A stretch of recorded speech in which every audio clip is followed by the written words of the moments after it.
I'm in the big leagues, told her don't miss me. Ballin' like Houston, ayy, feeling like Whitney. I need a bag, bruh, send it through quickly. I'm making his dog, like I'm in the big leagues. Told him that I gotta go, dog. I'm riding a road, y'all. I think that I'm back in my bag. Bilang isang content creator, nagbabalak ka mong bumili ng 360 camera, lalong-lalo na sa motovlogging? Panoorin mo tong video na to. Hello guys, Motiv is here. Welcome back to my channel. For today's video, i-review natin isang camera na pwede mag-level up sa channel mo, lalong-lalo na sa motovlogging. Ito ang Insta360 X5 na mas malakas, mas matibay at mas maganda ang image quality. So, simulan na natin sa unboxing.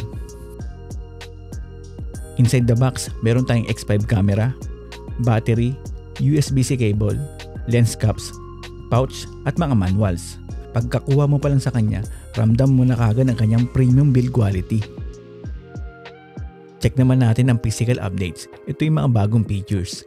Mas firm ang body, mas matibay na mga lenses. Pero ito yung nagustuhan ko sa lahat. Fully replaceable na ang kanyang lens. Anything can happen sa X5 na yung lens, pwede kang bumili ng lens kit sa Insta360, then on the go ka na ulit. Ang kanyang microphone ay meron ng built-in wind guards. Matetest natin niya mamaya sa test ride kung anong audio quality yung binibigay niya sa X5. Mas malaki na rin ang kanyang battery. Meron itong 2400 mAh na pwedeng tumagal up to 185 minutes. At meron itong 80% battery life in 20 minutes of charging. Tamang-tama si X5 sa motovlogging setups kasi meron na rin siya magnetic quick mount system na nagbibigay convenient sa madaling attachment ng X5 at mabilis ang workflow ng tamang-tama sa mga motovlogging setups. Check naman natin ang specs updates. Si X5 ay meron triple AI chip na nakakatulong to unlock some new features and mode sa X5. Dahil dito, meron tayong pure video mode sa X5. Ang pure video mode ay una natin nakita sa Insta-Ace Pro na hawak ko ngayon. Dahil dito sa triple AI chip, meron tayong 8K at 30 FPS sa pure video mode ni X5 na nagbibigay ng magandang video quality sa mga low light situation. Dahil dito, excited na ako i-try ito mamaya sa night ride para makita natin kung gaano kaganda ang pure video mode sa X5. Same pa rin sa X4, meron pa rin siyang 8K at 30 FPS sa normal video mode.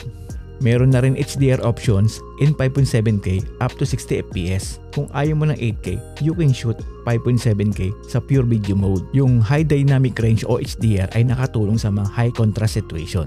For example, tirik ang araw, bigla kang dadaan sa mga malilim na lugar. Sa ganung situation, nakukuha pa rin ni X5 ang mga shadows and highlights. Isa sa mga additional updates ni X5 ay yung iLog profile. Same with the Ace Pro 2. Magagamit mo ang iLog profile for post editing sa color grading. May new mode sa X5 na tinatawag na Instaframe.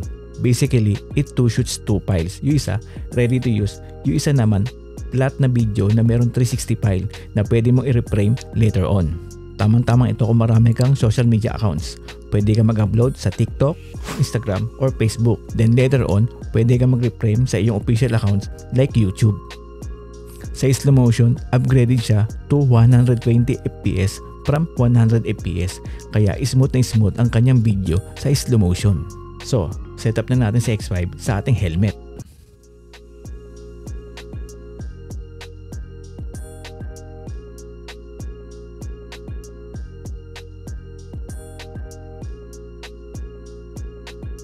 Ito nga pala ating helmet setup using Insta360 X5.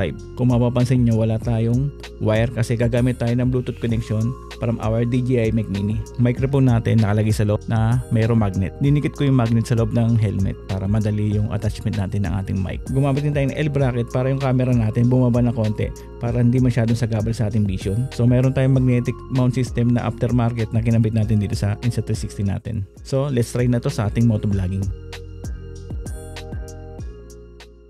Ngayon, susubukan natin ng X5 sa ating test ride. Ang setup natin is naka-Bluetooth tayo na microphone ng DJI Mac Mini. Meron tayo rito mga mounting at selfie stick para sa third person shots. So, tara na! I'm in the big leagues, told her don't miss me. Ballin' like Houston, ayy, feeling like Whitney. I need a bag, bruh. Ito guys, ang 360 camera sa motovlogging. Napakalawak kung nakikita nyo naman. Depende sa test nyo, pwede nyo itong i-adjust. Pero pag sinum nyo, nako-compromise yung quality ng 360 camera footage. Enable ang ating HDR. So tulad nito, mga ganitong mga situation, nakukuha pa rin ang mga detalye ni X5 sa mga shadows and highlights.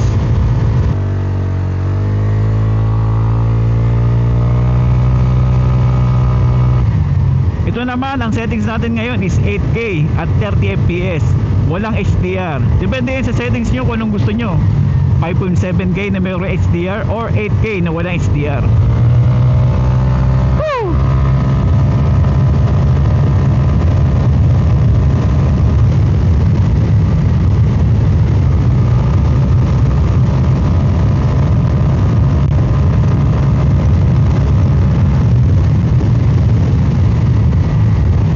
Ngayon magpapalit tayo ng ating audio. Gagamitin natin yung audio from ating X5 dahil meron siyang built-in na wind guards.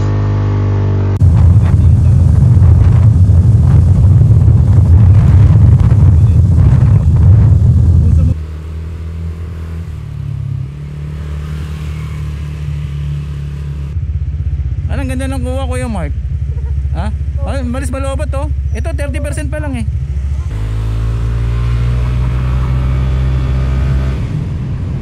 Sabi ko liliko tayo. Usapan naman natin ang iLog profile. Yung iLog profile is bagong picture profile ni X5.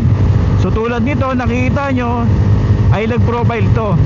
By using the desktop application or cellphone apps, you can just enable the conversion LUT para magkaroon ng buhay ang yung log file. Pero in other way, pwede kang gumamit ng ibang video editing software para color grade or gumamit ng preset LUTs tulad ng Adobe Premiere Pro or DaVinci Resolve. Ang X5 nga pala guys is only 8-bit, pero mas maganda sana kung 10-bit siya para mas smooth at flexible sa post editing color grading. Yung Instaframe guys, baka di ko siya masyadong gamitin kasi I usually shoot, reframe, edit and upload. Pero kung gusto niyo naman madali ang upload, pwede sa inyo to sa Instaframe dahil pwede kayo makapag-upload sa mga different social media accounts.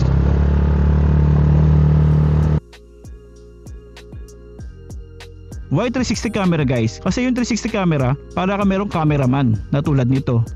Pwede mai-track ang object para lagi nakapokus sa video mo. Kahit solo content creator ka, solid na solid gumawa ng mga content. Dahil si Reframe, napaka-endless ng iyong editing. Pwede mo pakita different angle ng iyong mga video footage. Ang pag-record sa lowlight ay matagal na naging problema ng mga action camera, lalong-lalo na sa mga 360 camera. Pero binago na Insta360 ang issue na yan gamit ang kanilang unique at special na pure video mode na unang pinakilala sa Ace Pro at Ace Pro 2.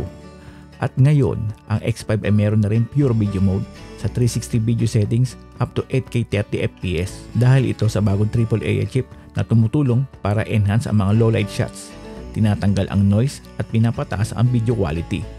Sa lahat ng upgrades ng X5, ito ang nagustuhan kong gamitin. Maraming mga idea dati na hindi pwedeng magawa dahil sa limitasyon ng low light performance.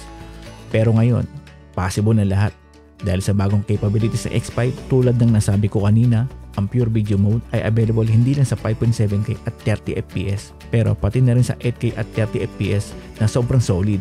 At syempre, kahit naka pure video mode ka, pwede mo pa rin gawin ang lahat ng normal na ginagawa sa 360 footage. Mag-reframe, mag-adjust ng angulo sa editing, kaya endless pa rin ang mga possibilities.